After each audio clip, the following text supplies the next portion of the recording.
Tonight, the UN's top court implores Israel to prevent genocidal acts, but stops short of ordering a ceasefire in Gaza.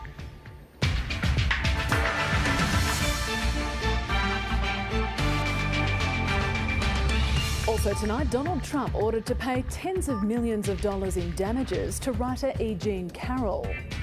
The deadly Australian pastime and how educating young people is key to reducing melanoma rates. And a miracle comeback from Daniil Medvedev secures his spot in the men's final.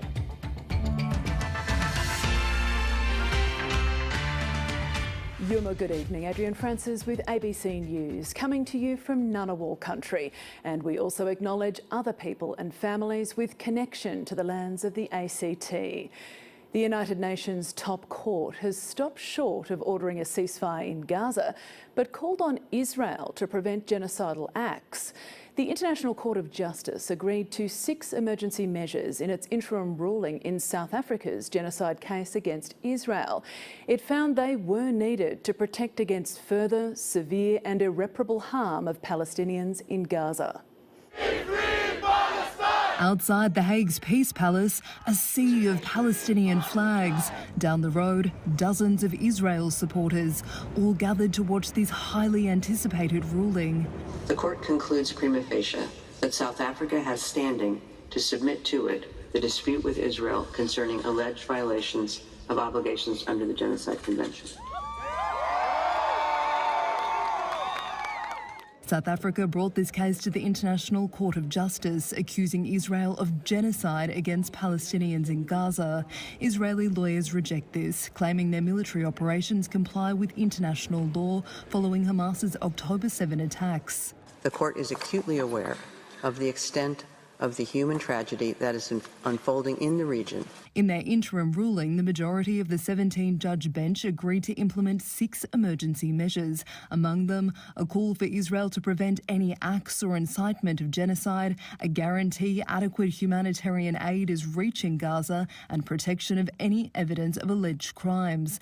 But there was no order for a ceasefire, which South Africa requested. I believe that in exercising the order, there would have to be a ceasefire. Without it, the order doesn't actually work. The effect of the order that the ICJ has granted today is that there is a plausible case of genocide. This marks an important first in our quest to secure justice for the people of Gaza. The World Court is a long way from the conflict in Gaza, but the decisions made here are legally binding for signatory states like Israel. The question now is, will this interim ruling be acted on, enforced or ignored?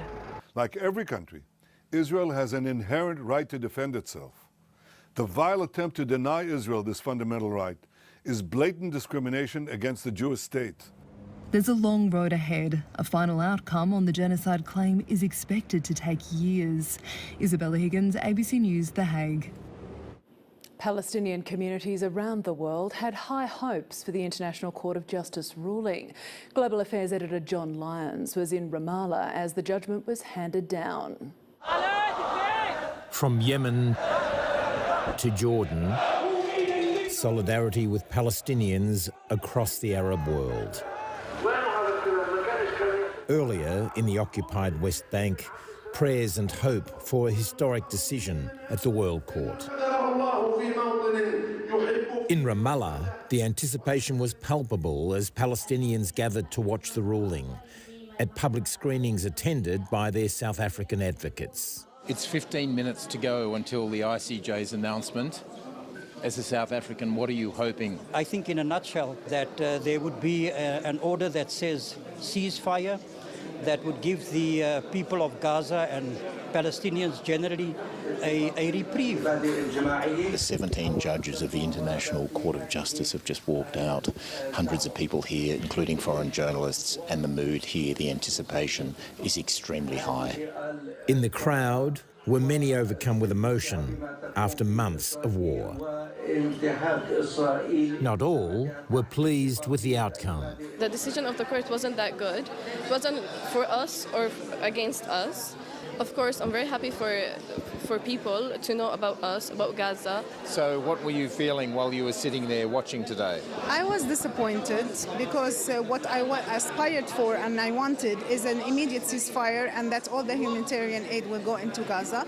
But let's not forget that this is a historic moment and we're very grateful and thankful for South Africa for taking the courage to file this case. The reality for Palestinians is that whatever the court says, the war isn't going to stop anytime soon. John Lyons, ABC News, Ramallah, in the occupied West Bank.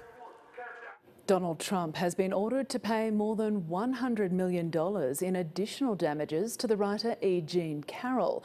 The columnist sued the former US president for defamation after he was found guilty of sexually assaulting her, but then continued to call her a liar. An extraordinary victory for the woman who twice took on Donald Trump and won. Carol, how do you feel? A jury in New York awarded E. Jean Carroll the equivalent of more than 126 million Australian dollars in her second defamation case against the former president. Does the smile say it all? A separate civil trial last year had already found Mr. Trump liable for sexually abusing the writer in the 1990s and then defaming her by calling her a liar. This case focused on statements he made while he was president in 2019, which she argued made her the target of online abuse and death threats. Ms. Carroll's lawyers successfully asked for unusually high damages to try to stop Donald Trump's continued public attacks against her. This is a great victory for every woman who stands up when she's been knocked down, she said in a statement, and a huge defeat for every bully who has tried to keep a woman down. The former president described the verdict as absolutely ridiculous, and his legal team vowed to appeal. Everybody's a right to defend themselves when they are wrongfully accused and to be able to say, I didn't do it. Donald Trump is still facing another civil case in New York over fraud allegations, as well as 91 criminal charges in 4 prosecutions. But nothing has stopped his march towards again becoming the Republican nominee at this year's presidential election. Overcoming the political costs while the legal bills add up. Jade McMillan, ABC News, Washington. The Canberra housing market is starting to heat up, with agents saying there is a lot more buyer interest than expected for this time of the year and more properties up for sale. It's in contrast to the rental market, which is not seeing its regular early year boom. As January comes to an end, the annual rush for rental properties in Canberra is on. We're all starting our jobs. Laura's starting on Monday. We're starting in about a week. So the timing is a bit tight for us. Traditionally, this period is extremely busy, but 2024 isn't living up to expectations. We have found that properties are sitting on the market a bit longer, and it is, we don't have people lined up down the street anymore. The availability, at least when you look up listings, there's still quite a lot of houses and properties available to rent. Real estate agents say the reasons for the quieter start include high rents, improved vacancy rates, and people taking up Canberra-based jobs but working remotely from interstate, while some people are trying to skip the rental market altogether. When COVID happened, a lot of younger people moved back home. Now they're using that time to save money and perhaps go overseas and travel instead of renting a property, or they're just going straight into buying a property. Canberra's housing market is faring better with plenty of new stock. Sales agents are reporting a lot more buyer interest, which is fantastic. And people there's been a lot of properties come on the market towards the end of last year. Agents say property prices are at the bottom of the curve and buyers are responding in kind. People are not wanting to miss out because if prices do start to rise, then obviously that affects their borrowing capacity. And with the talk of interest rates coming down and also the tax cuts, there'll be a little bit more money in the pocket to actually afford their mortgage payments. Experts say buyer interest will see Canberra house prices rise in the first half of the year.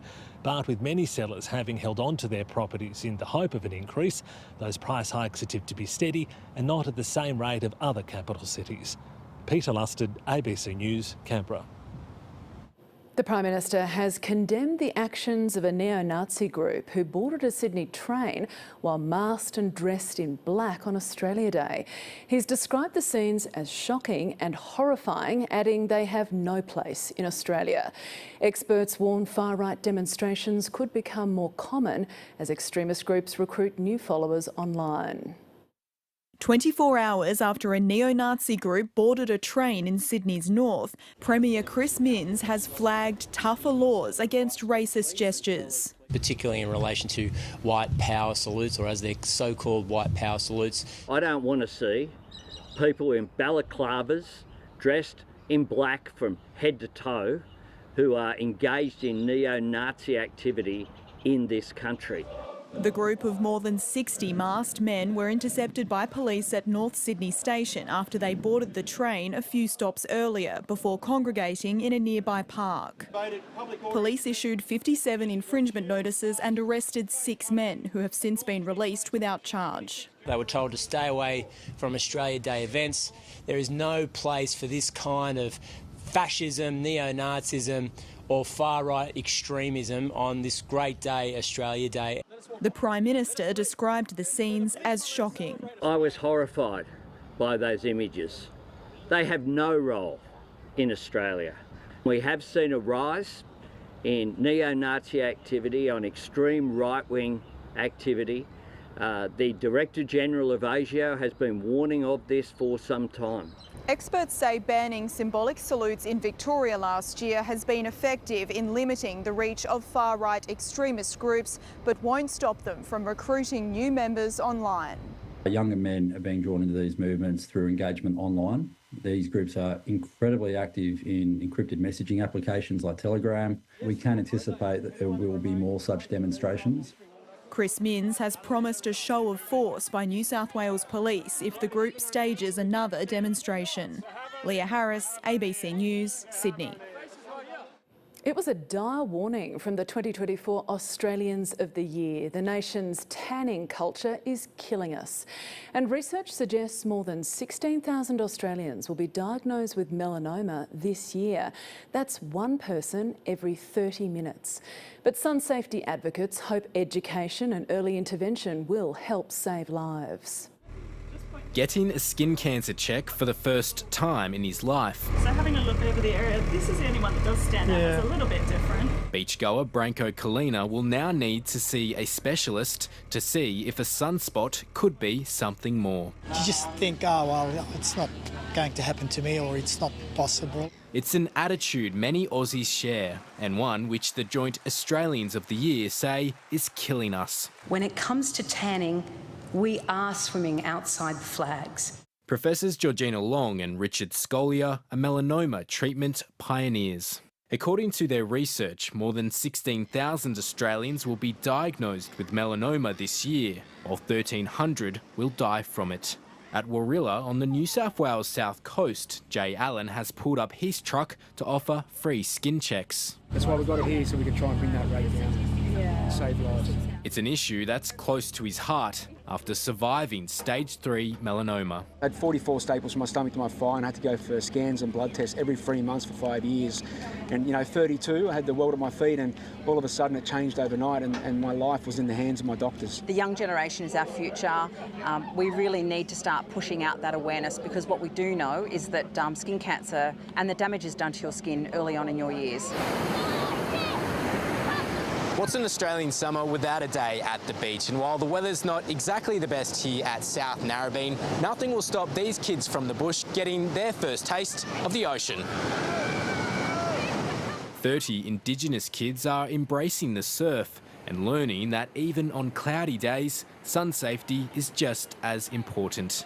My hat, stay in the shade when it's hot and stuff. Some simple advice we could all follow. Ethan Ricks, ABC News.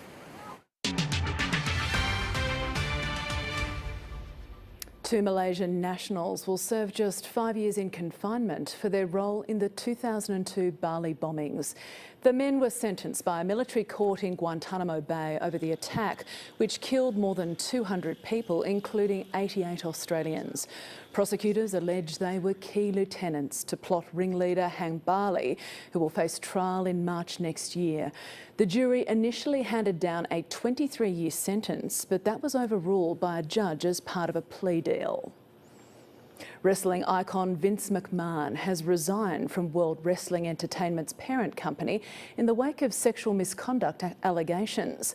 A lawsuit filed by former employee Janelle Grant alleges McMahon sexually assaulted and trafficked her to entice wrestling talent. McMahon stepped down as WWE's chief executive in 2022 amid an investigation into similar allegations. He denies any wrongdoing and says the claims are a distortion of the truth. King Charles is said to be doing well after receiving treatment for an enlarged prostate at a clinic in London. Royal aides have declined to say how long the monarch will be in recovery, but his public engagements have been postponed. The 75-year-old is staying at the same hospital where his daughter-in-law Catherine is also recovering from surgery. The King's wife, Queen Camilla, appeared hours after the procedure, looking buoyed that all had gone well. The popularity of smartwatches is booming, driven by Australians' keenness to improve their health. Almost 4 in 10 now own one, allowing the device to collect data about their movement, sleep and even their heartbeat. While smartwatches can motivate people to be more active, researchers say it's important to understand the technology may not be as accurate as wearers might think. We're measuring the maximum amount of oxygen Dr. Richard Alcock's body can use, otherwise known as his VO2 max. It's the gold standard for measuring a person's cardiovascular fitness. But how does an expert physiologist with all these machines compare to this, a smartwatch? Recent studies show a general consensus on their strengths and limitations. The studies found logging how many steps you take is relatively accurate with most wearables. Things start to fall apart though when you try to track metrics like how many calories you're burning. Resting heart rate readings can be quite good, but some watches struggle once you start exercising. They can also find it difficult to track other metrics like blood pressure and the quality of your sleep.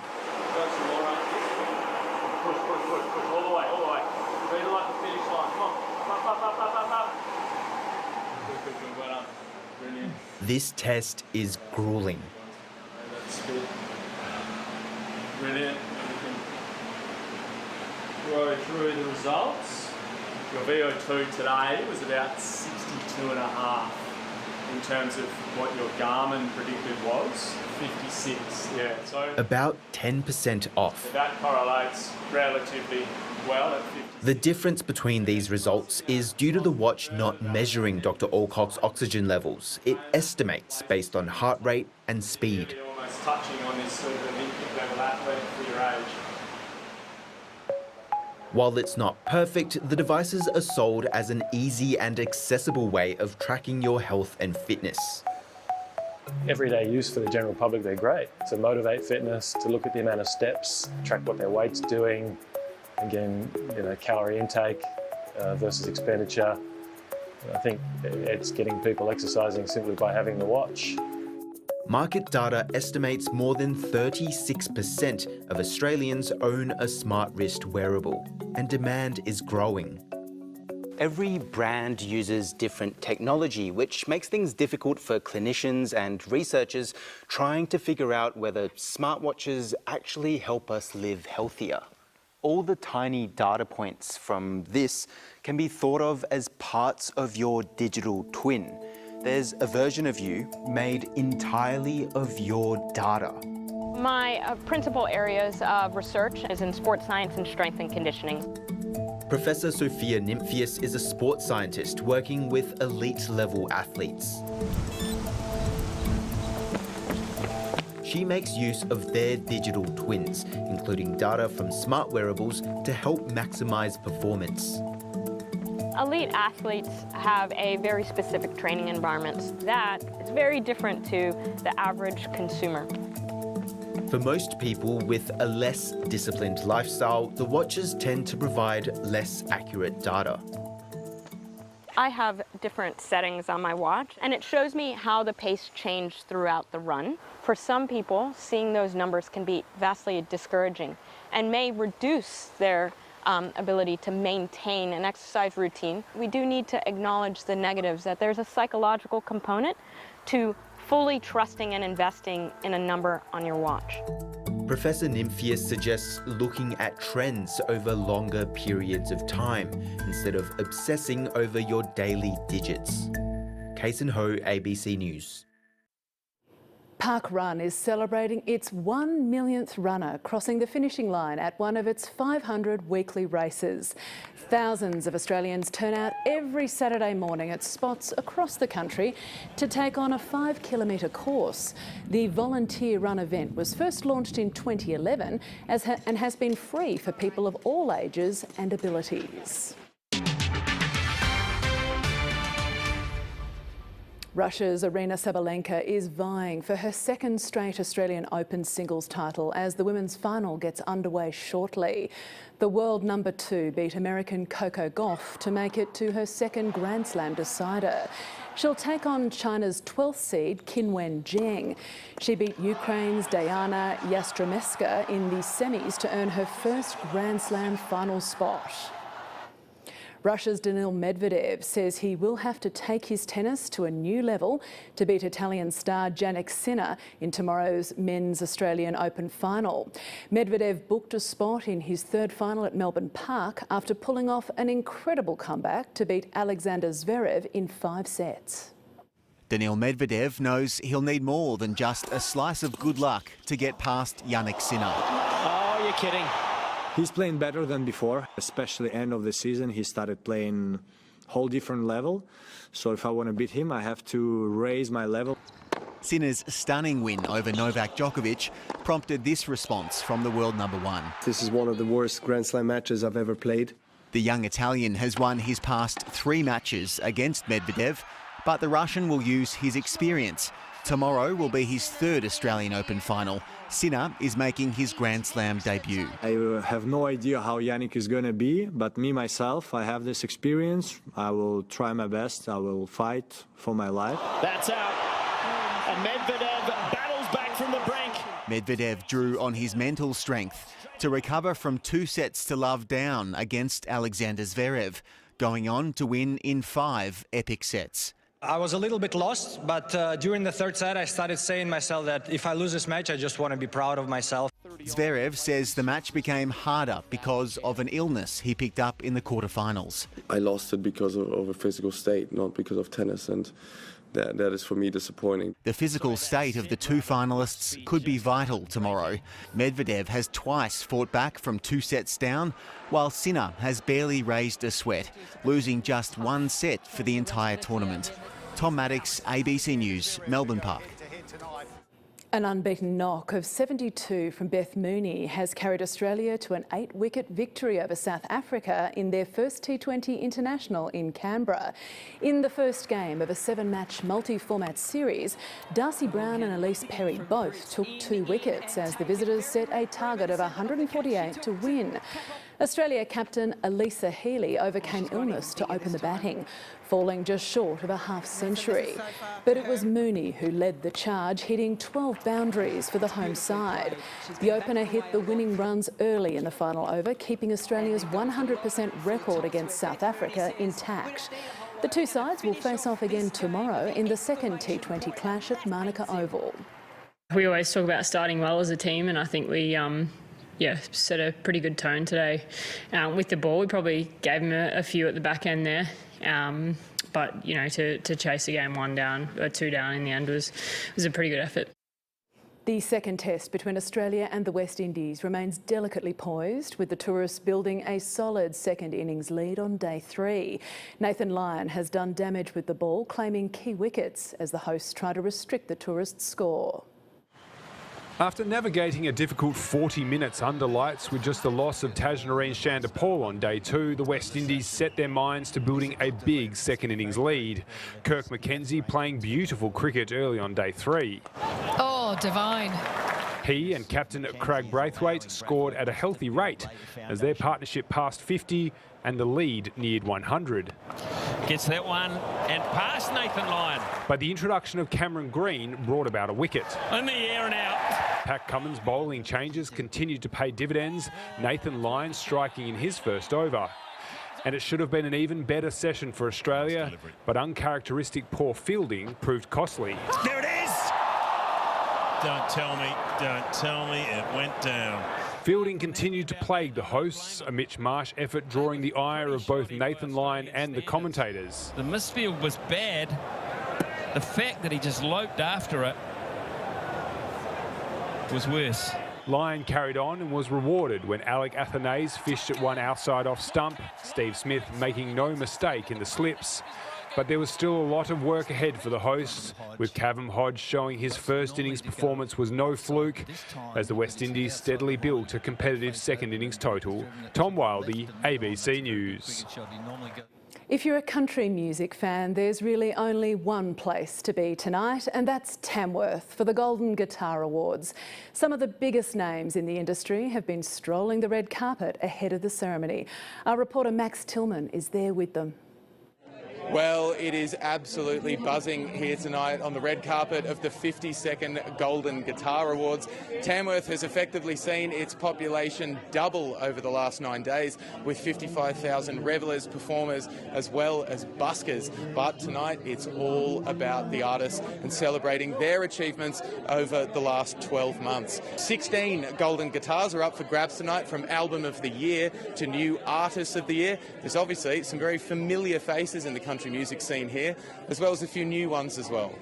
Winning a Golden Guitar is one of the big dreams of every country singer. Basically, you know, I've been watching this since I was a little girl, so I've got my fingers crossed tonight. To be here, to have my foot in the door and hold it open for other First Nations up-and-comers is exciting for me. It's what I love to do. Country music right now is booming, it's thriving, there's so much great new talent, so for Nick and I, we're honoured to be here. Really special. James Johnson, Tamworth local Felicity Urquhart, the Wolf Brothers, Travis Collins and Josh Cunningham all have 6 nominations each tonight. And then, of course, the big show ends with a concert here this evening, capping off another year of the Tamworth Country Music Festival.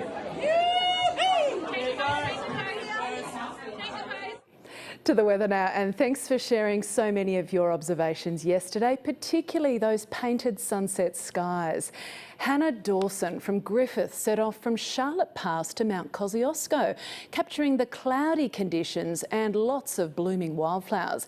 At Campbell, Robin Eckerman witnessed nature putting on its own display to rival the drones on Lake Burley Griffin. Mark Roberts of Girralang enjoyed the view to Bull's Head in the Brindabellas and his delicious lamb chops.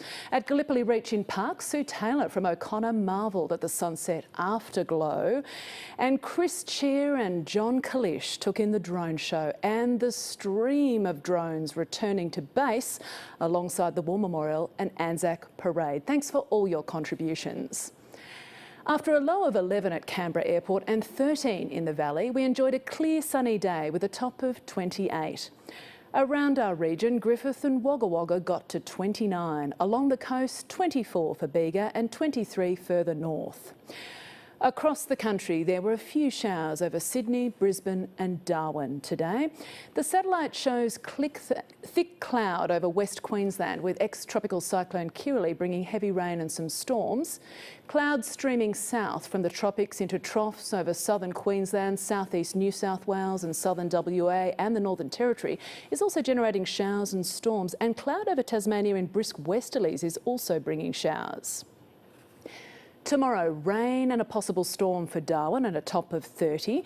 Showers and a possible storm for Brisbane, wet for Sydney and 27 degrees, the top.